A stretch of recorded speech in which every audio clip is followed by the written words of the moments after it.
What's going on, YouTube? This is SG1 Sports, and you're watching our college football channel. Let's talk about the best and worst case scenarios for the Michigan Wolverines. This is the schedule that they will play. We've talked about it. It's really not that tough of a schedule. Non-conference is East Carolina, UNLV, Bowling Green. No challenges there. They play Nebraska and Minnesota, and then also Purdue out of the West. So they don't play Wisconsin. They don't play Iowa. Just a really favorable schedule. But when you look at this team, this is probably the team, I would say, with the fewest question marks in terms of roster going into this season from all of the top teams, all the teams that are considered playoff contenders. This team really just didn't lose much. They added some nice pieces in the transfer portal. And again, there really are not any question marks roster-wise. You know, can the passing game take that next step? You know, maybe that's a question mark for this team. But you look at the formula that they have followed the last couple of years. It's run the football, it's play good defense, and it's gotten them to the college football playoff 2 years in a row. So it's worked. And it's funny how college football has changed. Going into last season, or going into 2021, I guess I would say, I didn't really believe that style could work and get a team all the way to the college football playoff. You know, the change in college football, you got to be able to score points, you got to be able to throw the football. But Michigan has proved that you can kind of go back to the old school way, and it can work, and it has worked for them the last couple of years.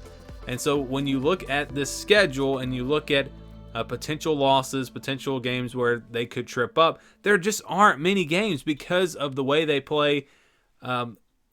It's just who's going to beat them. So I think you've got 10 games. I'm not going to say they're guaranteed wins, but I would be really surprised if Michigan were to lose any of these games. I know Nebraska, Minnesota, Michigan State, Maryland, all four of those games are on the road. We see big upsets in college football all the time, but do you see those four teams, any of those four teams, being able to stop the Michigan run game?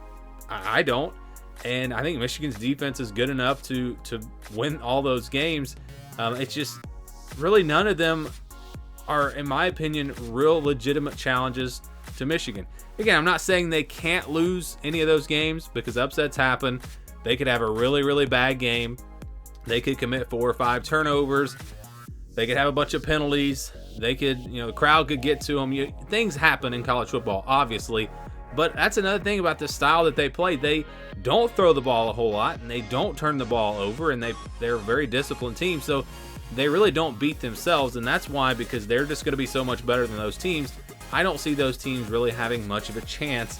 Maybe 1 or 2 of those games winds up being pretty close, but I think Michigan, you can pretty much count on 10 wins. This is a team that's going to be even better than they were last year, and really not many teams challenged Michigan last season. So I think those 10 games are considered wins. Then you look at Penn State and Ohio State. These are obviously going to be the 2 big challenges, the 2 big tests for Michigan. I realize Maryland on the road, trap game in between these 2 games. I originally thought maybe that was one to look out for, but the more I've looked into this Maryland roster, looked into this team, I just don't think they're going to be good enough to challenge Michigan. It could be a competitive game, but I don't think they're going to be able to win that game. So you got Penn State and Ohio State, the 2 tough challenges here. Penn State on the road. That's going to be a really tough game. Penn State, from a talent perspective, can match up with Michigan, and they're playing at home.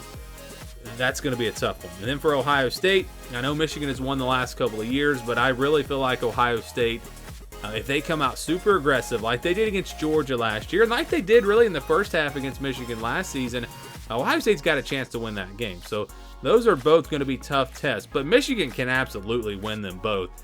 They should be a better team than Penn State. Again, they're comparable, but Michigan, a more veteran team, more experience. I think they're the more talented team. It's close, but I do think Michigan has an advantage. They've got an experienced quarterback now with J.J. McCarthy. Penn State going to be starting a new quarterback. It's going to be a tough one, but Michigan can absolutely win that game. And obviously they can beat Ohio State. They've beaten them the last couple of years and really dominated those 2 games. They're playing at home this year, so no reason to think that Michigan can't win that game. So best case scenario, it's clearly 12-0. This team absolutely can go 12-0. They did it last season. They can do it again this year, and it really would not surprise me if they did go 12-0. You look beyond that, obviously winning the Big Ten championship, that's something that they can do. They get to the playoff. I really feel like this is a year that Michigan not only could win a playoff game, but could win a national championship. And I did the video on the teams that could win a national championship this year, and obviously Michigan was in there. There are a lot of question marks for teams like Georgia and Alabama, new quarterbacks. And I think Michigan potentially could win a playoff game, like I said, or even maybe win it all. So I'm going to say best case scenario is 15-0 national championship for Michigan in 2023. Now let's talk about the worst case scenario for the Wolverines. We go back to Penn State. We go back to Ohio State. Penn State, obviously, going to be tough. Like I said, road environment, one of the toughest places to play in all of college football. A Penn State team that can match up with them talent-wise. Michigan could lose that game, absolutely. And then back to Ohio State, the offensive firepower that Ohio State has. What if everything's clicking for the Buckeyes on that day? Michigan can't keep up scoring. J.J. McCarthy struggles. Ohio State can win that game.